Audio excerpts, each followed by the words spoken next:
Concept education में आपका फिर से हार्दिक स्वागत है। Welcome in concept education. तो पिछले लेक्चर से हम लोग नेक्स्ट लेक्चर में आप एक स्टेप और आगे बढ़ेंगे। पिछले लेक्चर में हम लोगों ने कॉमन एमीटर को काफ़ी अच्छे तरीके से डिस्कस किया था। कॉमन एमीटर ट्रांजिस्टर जो होता है उसके एसी सिग्नल एनालिसिस को डिस्कस किया, उस पर न्यूमेरिकल्स वगैरह को सॉल्व किए और उससे current gain, input impedance, output impedance, voltage gain ये सब निकाला।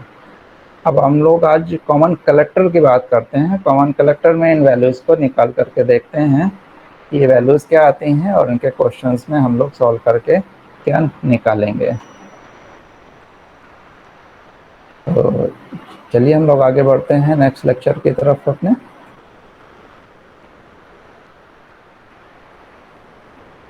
तो देखिए कॉमन कलेक्टर को भी हम लोग उसी एग्जाम्पल से ही समझते हैं। एक फिगर यहाँ पर बना लेते हैं और एक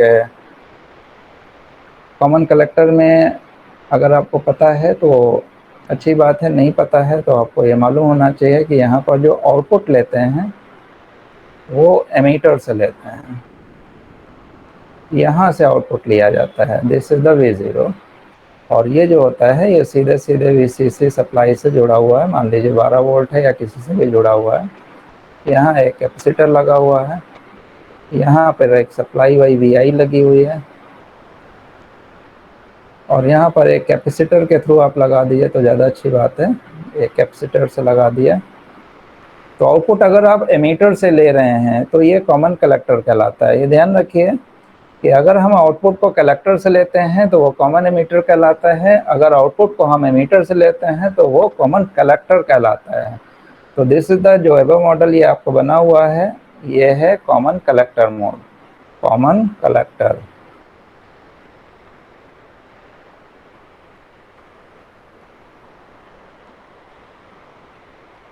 ये जो बना हुआ है this is the common collector. यहाँ पे आउटपुट हम किससे ले रहे हैं? एमीटर से ले रहे हैं। तो अब ये क्वेश्चन हमारे पास में है और इसकी वैल्यूज़ को हमें निकालना है। इसमें भी हमें वही 4 चीज़ें निकालना है। तो इसमें देखेंगे कि हम लोग कैसे चीज़ें निकालेंगे। देखिए इसमें कोई हम लोग विशेष चेंज नहीं करते हैं। यहाँ हमारे पास में जो पीछे था सर्किट बिल्कुल वैसे ही काम करेंगे। सबसे पहले हमारा काम इसमें ये है कि हम इसका AC इक्विवेलेंट सर्किट बनाएंगे।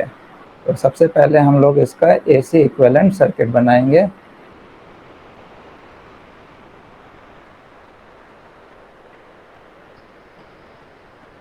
AC इक्विवेलेंट सर्किट को जब हम लोग बनाएंगे तो सिंपल से आपको पता है कि जितने भी हमारे सप्लाई है उसको हम लोग ग्राउंड कर देंगे, ग्राउंड कर देंगे। ट्रांजिस्टर जैसा है वैसे ही बना रहेगा, रेजिस्टेंस जैसा है वो लगा रहेगा, ये ग्राउंड कर देंगे।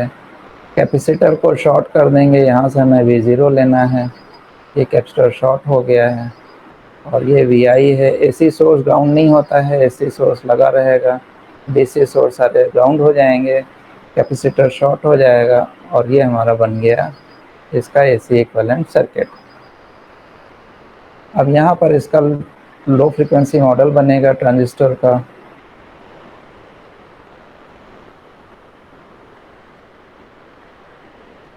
मॉडल जैसा बनता है वैसा ही बनेगा, कोई चेंजेस नहीं आएंगे, बिल्कुल वैसा ही बनेगा। बस चेंजेस कहाँ पे आएंगे वो हम आपको बताते हैं कि चेंजेस इसमें कहाँ पर आएंगे। अब इसमें जो लिखा जाएगा बस उसमें चेंजेस आएंगे। यहाँ पर देखिए ये कलेक्टर है, ये एमीटर है और ये बेस है। कलेक्टर डायरेक्टली ग्राउंड है और कॉमन कलेक्टर है, तो नीचे वाला जो ये कॉमन पॉइंट है this is the common point. Common, ये क्या है? कॉमन है। तो ये अगर कॉमन है तो कॉमन कलेक्टर नाम है, तो इसको आपको कलेक्टर बनाना पड़ेगा कि दिस इज द कलेक्टर। तो एक टर्मिनल आपका फिक्स हो गया कि नीचे वाला टर्मिनल क्या है? कलेक्टर है। आउटपुट आप एमीटर से ले रहे हैं तो इसका मतलब है कि ये टर्मिनल क्या हो गया? एमीटर हो गया। और जो ये टर्मिनल तीसरा वाला बचा वो सीधी सी बात है कि बेस होगा हमारा। तो इसका जो फिगर बना वो इस तरीके से बना। अब इसमें जो रेजिस्टेंस वगैरह लगे हुए हैं वो लगा दीजिए। एमीटर से ग्राउंड के बीच में एक RE रेजिस्टेंस लगा हुआ है, ये हमारा एमीटर का टर्मिनल है। यहाँ से आपका ये एक RE रेजिस्टेंस लगा हुआ ग्राउंड के बीच में, लगा दिया आपने। अब ये जो मोड है this is the common collector mode. अब बस इतना ध्यान रखना है कि चूंकि this is the common collector, यहाँ लिख देते हैं कॉमन कलेक्टर, तो since it is a common collector तो यहाँ जो वैल्यू अब लेंगे वो HI नहीं लेंगे बल्कि HIC लेंगे। इसी तरीके से यहाँ पे जो वैल्यू ली जाएगी वो HRC और यहाँ पर VEC, ये आउटपुट वोल्टेज, ये ध्यान रखिए, बस यहीं पे समझने वाली चीज़ है, यहीं पे बुद्धि लगती है, यही इंजीनियरिंग कहलाती है कि आपको इसके अकॉर्डिंगली वैल्यू को चेंज कर देना है। अगर आपने पीछे अच्छी तरीके से चीज़ों को समझा है तो वहाँ CE होता था, C ऊपर होता था, E नीचे होता था, यहाँ पर E ऊपर है, C नीचे है, तो यहाँ पर भी आपको VEC लिखना है, CE नहीं लिख सकते हैं। HRE की जगह HRC लिखना है। बेस से करंट हमारी अभी भी IB ही जा रही है, यानी इनपुट करंट IB है, तो यहाँ पर भी आपको वैल्यू जो है HFC लिखना है, HFC IB, और यहाँ भी जो आपको लिखना है HOC। बस इतना काम करना है। तो इसका मतलब है कि पूरा जो फिगर बना हुआ है, पूरा फिगर तो हमारा बिल्कुल वैसे ही है, फिगर में कोई नहीं है, बल्कि नोटेशन में नामकरण चेंज हो गया है। नोटेशन में केवल जहाँ जहाँ पे HI था वहाँ पे HIC हो गया, जहाँ HRE था वहाँ पे C लग गया, सफिक्स E को हटा करके C लगा दिया गया है, और टर्मिनल हब के एमीटर और कलेक्टर आपस में चेंज हो चुके हैं। तो ये इसका बन गया हमारा लो फ्रीक्वेंसी मॉडल। तो इसी लो फ्रीक्वेंसी मॉडल से ही हम लोग सारी चीज़ें निकालते हैं। तो सारी चीज़ें निकालने से पहले फार्मूले वही सारे आते हैं, जैसे उसमें आए थे वैसे ही इसमें भी आएंगे, सब कुछ वैसे ही होगा, बस थोड़े से चेंजेस क्या होंगे, इसके जो नोटेशन है उसके हिसाब से हमें लिखना होगा, और जो पैरामीटर की वैल्यूज़ हैं वो आपको याद होनी चाहिए। तो पैरामीटर की वैल्यूज़ में आपको याद है कि नहीं याद है? HRC क्या था, बता सकता है कोई?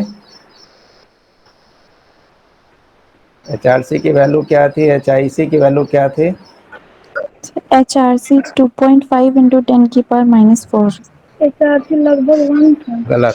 अप्रॉक्स 1। लगभग 1 था सर। अप्रॉक्स 1। अप्रॉक्सीमेटली 1 1 था। देखा, बस यहीं पे गलतियां शुरू हो जाती हैं। हम लोगों को कॉमन कलेक्टर की वैल्यूज को लेना है, कॉमन एमीटर की वैल्यूज को नहीं लेना है। ठीक है, किसकी वैल्यूज को लेना है? Common collector. कॉमन कलेक्टर वाला जो डेटा है वो आपको देखना है। तो यहाँ पर जो हम लोग एक बार वैल्यू फिर से लिख देते हैं, HIC क्या था? 1100। 1100।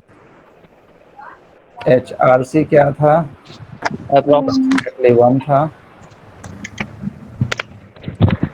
HFC क्या था? -51। माइनस में 51। माइनस आपको लगाना है। और HOE क्या था? सेम था 24 sir. into 10 power 24 -6। 20, 4 into 10 power -6। कहीं कहीं 25 भी इसको ले लेते हैं, तो उससे ज़्यादा कोई फर्क नहीं पड़ता है। तो HOC जो है ये E लग रहा था, इसको हम C बना देते हैं। ये वैल्यूज़ आपको अब यहाँ पर पैरामीटर में रखते समय ध्यान देना है। ठीक है, यही वाले सारे स्टेप्स हैं जिस पे आपको ध्यान देना है। बाकी जो फार्मूले हैं कि करंट गेन जो निकलेगा वो वैसे ही निकलेगा, आप डेरिवेशन भी करेंगे तो वैसे ही करेंगे। यहाँ हम सीधे लिख देते हैं करंट गेन AI। अब देखिए यहाँ पर जब हम करंट गेन की बात करेंगे तो यहाँ पर जो हमारी करंट एमीटर से जा रही है वो कौन सी करंट होगी? क्या उसको हम IC बोलेंगे या हम उसको IE बोलेंगे? जरा समझ के बताइए आप लोग। यहाँ पर जो करंट हम लिखेंगे क्या लिखेंगे? IE। IE, good. यहाँ पे करंट क्या लिखेंगे? IE। तो करंट गेन होता है हमारा आउटपुट करंट बटे इनपुट करंट। तो यहाँ पे आउटपुट करंट हमारी IE है और यहाँ पे इनपुट करंट क्या है? IB। तो ये रेशियो निकलेगा अब IE अपॉन IB का, ये ध्यान रखिएगा। वहाँ निकलता है IC अपॉन IB, यहाँ क्या निकलेगा? IE upon IB। फार्मूला वही, बस HFE की बजाय HFC अपॉन 1 प्लस HOCRE। अब आपको ये लेना है। ये ध्यान दे लीजिएगा। इसी तरीके से इनपुट इम्पीडेंस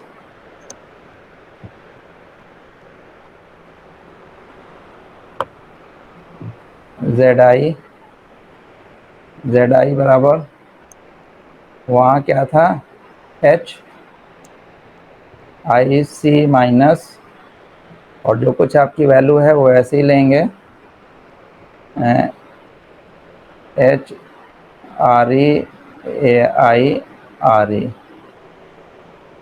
ओ C लेंगे, HRC। कॉमन कलेक्टर में सारी चीज़ C में चलेगी, E कहीं भी नहीं आएगा सफिक्स में, कहीं गलती से लिख गया हो तो उसको आप सही कर सकते हैं। AV जो था, AV हमारा था माइनस में AI, RC की जगह RE अपॉन ZI, ये आ गया AV। और ZO जो था वो 1 अपॉन ब्रैकेट में HOC। यहाँ बड़ा ध्यान देने की ज़रूरत होती है, ये आप जितना भी करना चाहोगे वो गलती से कहीं कहीं लिखी जाता है। देखो लिख दिया HRC HFC अपॉन HIC।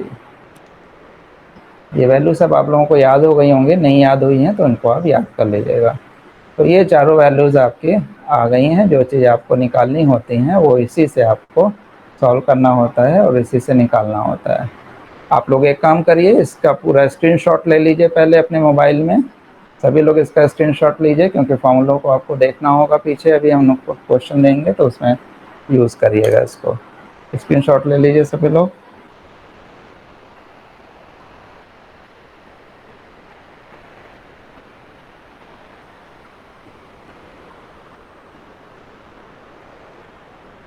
तो कॉमन एमीटर और कॉमन कलेक्टर में कोई डिफरेंस नहीं है, बस केवल हम लोग नोटेशन का डिफरेंस कर देते हैं, सरफेस का डिफरेंस कर देंगे, और जो उसकी स्टैंडर्ड वैल्यू है कॉमन कलेक्टर के, उन वैल्यूज़ को ही कंसीडर किया जाएगा, राइट। अब नेक्स्ट एक क्वेश्चन इसमें उठा लेते हैं, नेक्स्ट क्वेश्चन एक ले लेते हैं कॉमन कलेक्टर का और उससे इसको सॉल्व करने की कोशिश करते हैं।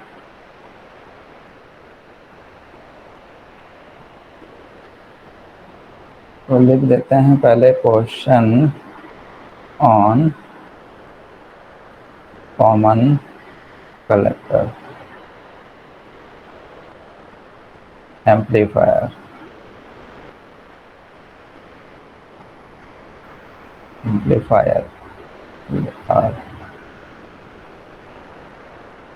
तो यहाँ पर आपका ये ट्रांजिस्टर है, यहाँ पर इसकी जो वैल्यू है RE की वैल्यू को, उसको आपने 5 किलो ओम ले लिया है, और यहाँ कोई VCC सप्लाई लगी हुई है, यहाँ एक कैपेसिटर लगा हुआ है, यहाँ VI लगा हुआ है, और यहाँ से आप आउटपुट को देख करके ही आप बताएंगे कि ये कॉमन कलेक्टर है या कॉमन एमीटर है। अगर आउटपुट आपका कलेक्टर से होता तो ये कॉमन एमीटर बन जाता। अब इसको आपको सॉल्व करना है, और सॉल्व करके आपको वैल्यू बतानी है AI बराबर I अपॉन IB की, या इसको हम लोग I अपॉन, कभी कभी ऐसे भी कहीं लिखा मिलेगा IB है, लिखना ऐसे ही चाहिए। ये एक्चुअली में वैल्यू जो होती हैं ये DC में जनरली ली जाती हैं, लेकिन अक्सर नोटेशन ऐसे भी होता है।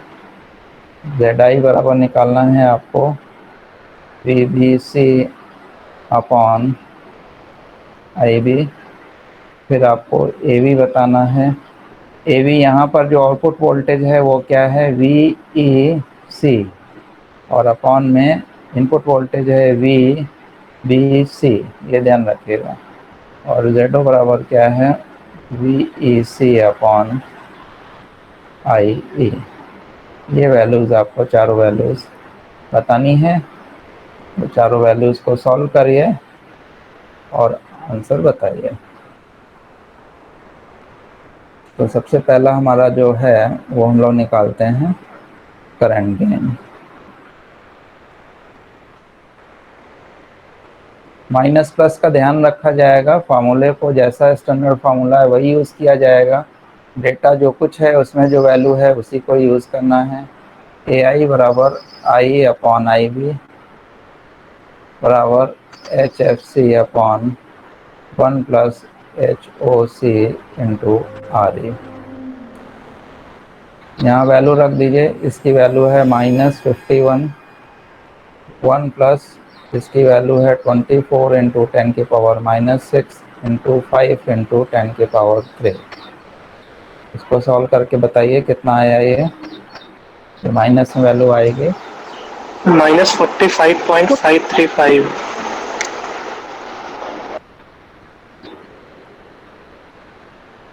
-45.535। Yes sir. 45.535 53 निकाला है, वो लोग निकालिए। नहीं है -45.5। सर, सेम है। ठीक है, तो ये तो पहली चीज़ निकल आई हमारी। तो दूसरी चीज़ आपको जेड आई निकालना है। जेड आई किसी ने निकाल लिया हो तो बता दीजिए।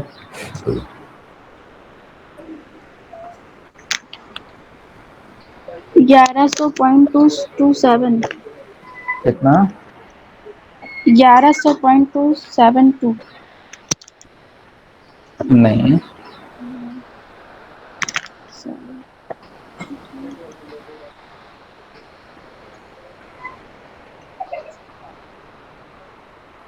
किसी ने निकाला?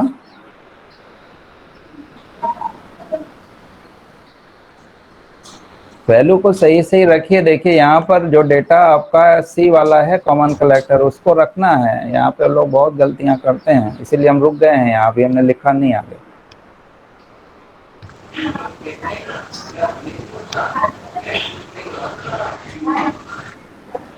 किसी और ने निकाला हो बताइए। 43.60 किलो ओम। आपको जो जेड आई बराबर लिखना है वो फार्मूला होता है H I C minus A I H R C into R E. अब जहाँ यहाँ पे वैल्यू रखेंगे तो ये हो गया 1100 माइनस ए आई आपका माइनस में है तो -45.535। यहाँ माइनस है तो माइनस में ही सीधे सीधे आई की वैल्यू रखेंगे। एच आर सी की वैल्यू है 1 और आर ई की वैल्यू है 5 किलो ओम। 5 kilo ohm. तो आपको पूरा पूरा ये रखना है। यहीं पे आप गड़बड़ी कर रहे होंगे, जो लोग गड़बड़ी कर रहे हैं वो लोग अलर्ट हो जाइए। तो माइनस माइनस प्लस हो जाएगा ये 45.535 245। 535 इंटू 5 इंटू 10 की पावर 3। जिसने इसको सॉल्व किया है वो बताइए आंसर क्या आया। इसको भी 10 की पावर 3 में लिख सकते हैं तो 1 यस सर, यही आ रहा है 228.778 किलो ओम। 45.535 इंटू 5 इंटू 10 की पावर 3 कितना 228.75 के। 28.75 किलो ओम।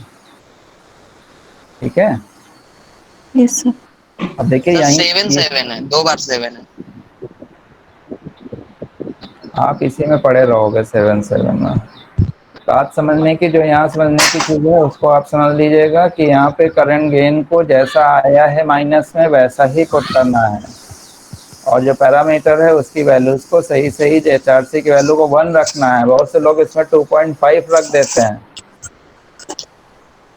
बस यहीं पे गड़बड़ी हो जाता है। 2.5 इंटू 10 की पावर -4 रख करके सॉल्व कर लेते हैं, बस यहीं पे गड़बड़ हो जाता है। आपको ये वैल्यूज को ध्यान में रखना है। यहाँ पे एरो बना देते हैं, यहाँ पे इसको वैल्यूज को सही सही आपको पुट करना है। तो ये वैल्यूज आपकी जो आ गई वो आ गई 228.75 किलो ओम। अब तीसरी चीज आपको निकालनी है ए वी। तो ए वी निकाल लीजिए।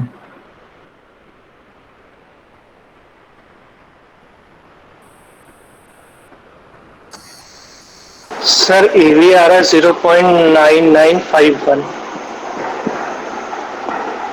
यस सर, यही आ रहा है 0.9951। ये भी होता है AI RE/ZI, माइनस में 45.535, माइनस माइनस प्लस हो जाएगा, और RE को 5 के रखेंगे, किलो ओम में रख लीजिए, 5 किलो ओम, और ये 228 पॉइंट कितना था, 75 किलो। किलो तो कट जाएगा, सॉल्व करने पे कितना आ गया, ये 0.995 995 है, 95 सर, 995। 9951। 995, ये लगभग आपका 1 के बराबर है, लगभग इसको हम लोग 1 कह सकते हैं, 0.995, ये इसका वोल्टेज गेन आ गया। नेक्स्ट जो हमारा आता है that is output impedance.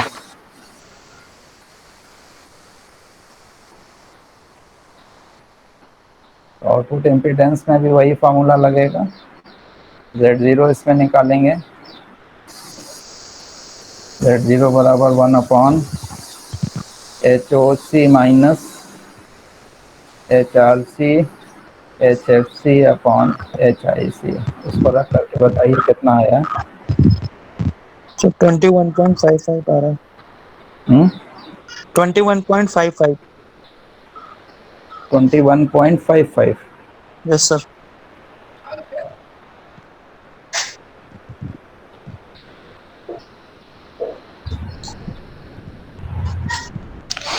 Yes sir, यही आ रहा है।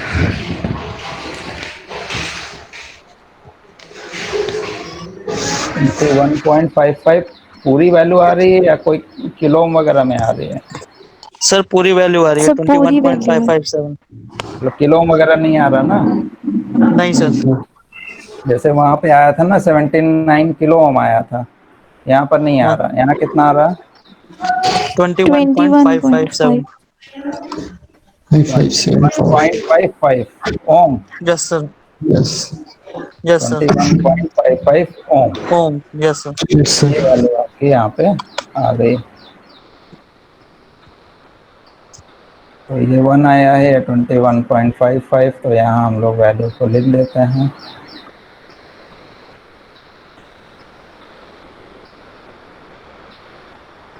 ये वैल्यू अप्रॉक्सीमेटली आपकी 0.9955 है, और जेडो की वैल्यू जो आपकी आई है वो 21.55 ओम आई है। ये वैल्यूज आपकी आई हैं, ये वैल्यूज सबकी आ गई। इस वैल्यूज में कोई किसी को दिक्कत है, कोई प्रॉब्लम है? यहाँ भी एक बार लिख देते हैं। तो कॉमन करेक्टर के लिए जो हमारी वैल्यूज आई हैं वो ये आ गई हैं। अब इसमें नेक्स्ट एक हमारा कंपैरिजन है इसी में, कि एक तरफ अगर हम कॉमन एमीटर को रखते हैं और एक तरफ हम कंपैरिजन करते हैं जरा दोनों वैल्यूज के बीच में। एक तरफ हम लोग कॉमन एमीटर को ले लेते हैं और एक तरफ कॉमन कलेक्टर को ले लेते हैं। इसमें आपने पिछले क्वेश्चन में कॉमन एमीटर वाला जो किया था, उसमें पहले क्वेश्चन में आरसी को क्या लिया था, 4 के लिया था या 3 के लिया था, 2 के लिया था? कल जो हम लोगों ने लास्ट टाइम क्वेश्चन किया था उसमें क्या लिया था? 3K। टू हाँ, 2 के। एक टू चलिए के 2 लिए। के, तो 2 के वाला किसी को आंसर याद है? उसमें एआई क्या आई थी? सर 47.709। 47.70। आरसी बराबर यहाँ लिख देते हैं 2 के, और कॉमन कलेक्टर में हमने जो लिया है आरई बराबर लिया है 5 के। जस्ट एक कंपैरिजन कर रहे हैं, बाकी वैल्यू सेम ले लेते तो ज़्यादा बेटर रहता, फिर क्वेश्चन दोबारा करना पड़ेगा। तो इसी के लिए ले लेते हैं। ए आई आई थे 47.70। 709। जेड आई क्या आया था? 1.086। 1076 1.07 क्या कुछ 76 6 किलो ओम, ये किलो ओम में आया था। ए भी क्या आया था? minus 88.66। माइनस 88.66। 88.66। Yes, sir. और Z0 क्या आया था? 79.136। ये कौन सा RC2K वाला बता रहे हो या RC3K वाला बता रहे हो? एक में हमने RC की वैल्यू को चेंज कर दिया था, वो 2 इंटू 10⁻⁴ लिया था। सर 2K वाला है। 2K वाला है क्या? 2K वाला है आंसर। Yes sir. Z कितना था इसमें? 67.07 किलो। 79. 79.13। 29.136 ही है सर। 136 79.16 kilo ohm. सर 136 चलिए ठीक है, 136 या 16 एक ही बात है। ये आपकी चारों वैल्यूज थी कॉमन एमीटर। और जब कॉमन कलेक्टर का अभी जब आपने क्वेश्चन किया है तो जरा यहाँ पर वैल्यू को देख लेते हैं कि यहाँ पर हमारी वैल्यू क्या आई है। तो करंट गेन की जो वैल्यू हमारी आई है वो माइनस में आई है। कितनी आई है ये? 45.53। ये जो ZI आया है ये कितना आया है? 228.75 किलो ओम। AV जो यहाँ पर आया है वो लगभग आपका 1 के बराबर आया है। और ये जो ZO आया है ये कितना आया है? 21.55 ओम आया है। यहाँ पे दोनों का कंपैरिजन बनता है कि ये जो वैल्यूज हैं ये वाली कॉमन कलेक्टर की हैं। ये किसकी वैल्यूज हैं? These are the common collector. ये वाली वैल्यूज सारे कॉमन कलेक्टर के हैं।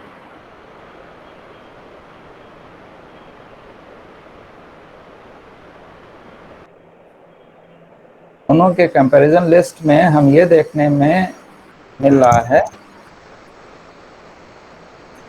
कि करंट गेन में ऑलमोस्ट सेम। करंट गेन क्या है? ऑलमोस्ट सेम है। यहाँ 47 था, यहाँ 45 है। रेजिस्टेंस को सेम लेके चलेंगे तो लगभग सेम ही आएगा। करंट गेन में कोई विशेष चेंज नहीं है। बट ZI में क्या है?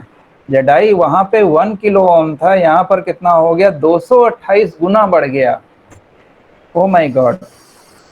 ZI हमारा इनपुट इम्पीडेंस 1.076 किलो ओम से इंक्रीज होकर के कॉमन कलेक्टर में 228.75 किलो ओम हो गया। थोड़ा नहीं बढ़ा, वेरी लार्ज इफेक्ट, बहुत ज़्यादा इफेक्ट है। यानी कॉमन एमीटर में हमारा इनपुट इम्पीडेंस काफ़ी कम होता है और कॉमन कलेक्टर में इनपुट इम्पीडेंस बहुत ज़्यादा होता है, वेरी लार्ज, बहुत हाई होता है, वेरी हाई, वेरी हाई।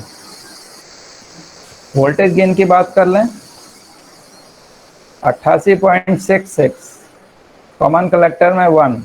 आप कुछ भी कर लो, इसमें कॉमन कलेक्टर में वोल्टेज गेन 1 से ज़्यादा होगा ही नहीं। इसका ऑलवेज लगभग कॉमन कलेक्टर में 1 ही रहता है, रिमेन अनचेंज। 0.99995 आ जाएगा, 0.998 आ जाएगा, इसी तरह से आएगा, लेकिन डबल फिगर में 0.99 रहेगा। तो लगभग ये 1 के ही आसपास आपका रहेगा। और चौथा जो चीज़ है वो है इसमें आउटपुट इम्पीडेंस में वेरी लार्ज इफेक्ट। यहाँ भी है वेरी लार्ज इफेक्ट, और इफेक्ट में है क्या? Very low, very low. तो यहाँ पर हमारा जो आउटपुट इम्पीडेंस है वो बहुत डाउन हो जाता है, इनपुट इम्पीडेंस बहुत हाई हो जाता है, करंट गेन में कोई चेंज नहीं आता है, ऑलमोस्ट सेम रहता है, और वोल्टेज गेन जो है वो 1 के अप्रॉक्सीमेट हो जाता है। ये जो हमारी प्रॉपर्टी है,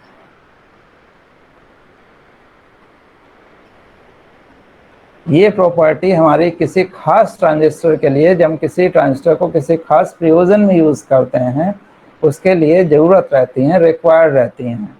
और जब वो प्रॉपर्टी हमें रिक्वायर्ड रहती है तो वहाँ पर हम लोग कॉमन कलेक्टर को ही लगाते हैं। वो प्रॉपर्टी जहाँ पे कॉमन कलेक्टर को लगाते हैं वो प्रॉपर्टी वाला जो ट्रांजिस्टर है उसका नाम है वोल्टेज फॉलोअर।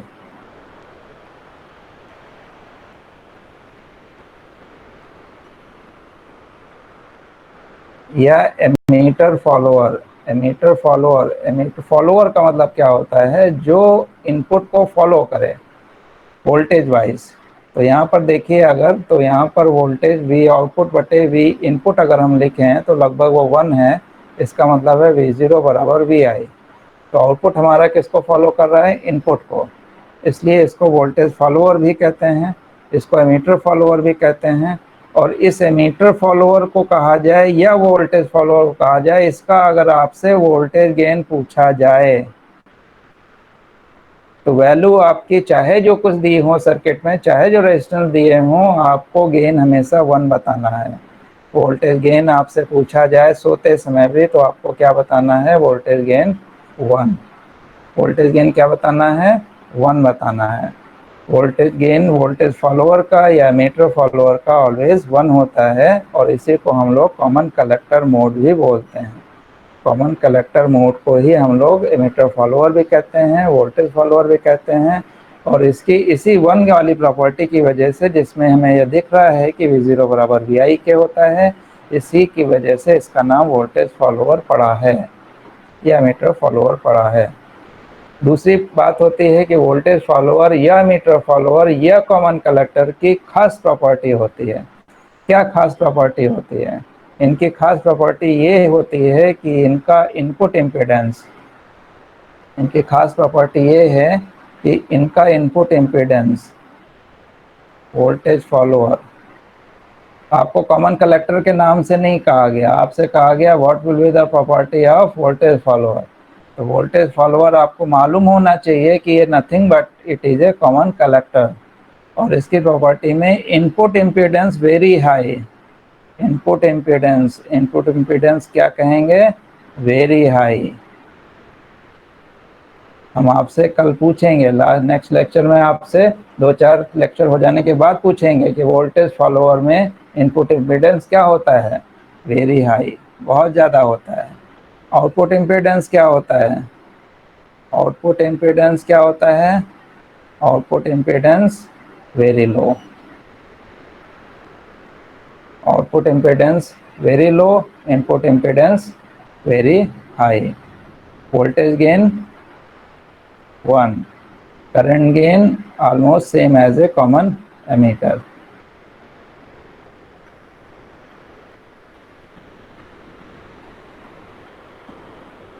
तो ये इसकी पूरी कहानी हुई कि वोल्टेज फॉलोअर हम लोग इसको क्यों बोलते हैं, इसकी इस खास प्रॉपर्टी की वजह से, इसकी इस खास प्रॉपर्टी की वजह से ही हम लोग इसको वोल्टेज फॉलोअर बोलते हैं। ये जो हमारा 1 है, इसकी ये इस प्रॉपर्टी की वजह से ही इसको हम लोग वोल्टेज फॉलोअर या मीटर फॉलोअर या कॉमन कलेक्टर, इन तीनों में से आप कुछ भी कह सकते हैं, इसको हम लोग नाम रख देते हैं। ठीक है, तो इस चीज़ को हम लोगों ने पूरी एनालिसिस करके देखा है, पूरी कैलकुलेशन करके देखा है, पूरा सॉल्व करके देखा है, तब आपके ये डिस्कशन पे हम लोग पहुँचे हैं। इसको रटा नहीं गया है, इसको समझा गया है। तो कभी कभी क्वेश्चन में ये आ जाता है कि रैंडमली हम लोग पूछ लेते हैं, क्वेश्चन पूछ लेता है, ऐसे ही सिंपली पूछ देता है कि बताइए सब वोल्टेज गेन 1 किसका होता है, 4 ऑप्शन दे दिए गए, तो आंसर आपको देना है मीटर फॉलोअर। मीटर फॉलोअर नहीं लिखा होगा तो वोल्टेज फॉलोअर लिखा होगा, वोल्टेज फॉलोअर नहीं लिखा होगा तो कॉमन कलेक्टर लिखा होगा, उसी को आपको टेक करना है। इनपुट इम्पीडेंस किसका हाई होता है, common base, common collector, common ammeter में से किसका हाई होता है, कल इसका एक चार्ट हम बना देंगे इसमें कि किसमें क्या क्या वैल्यूज आती हैं, तो वहाँ भी आपको उस चार्ट से उसको याद कर लेना है, अदरवाइज उसको निकाल करके तो आपने देख ही लिया है। तो कॉमन कलेक्टर का इनपुट इम्पीडेंस हाई होता है, आउटपुट इम्पीडेंस वेरी लो होता है। कॉमन एमीटर का आउटपुट इम्पीडेंस हाई होता है, इनपुट इम्पीडेंस काफ़ी कम होता है। तो इस एनालिसिस से आप इन सब चीज़ों को देख सकते हैं। इसमें बहुत सारे ऑब्जेक्टिव क्वेश्चन बनते हैं और अच्छे क्वेश्चंस बनते हैं।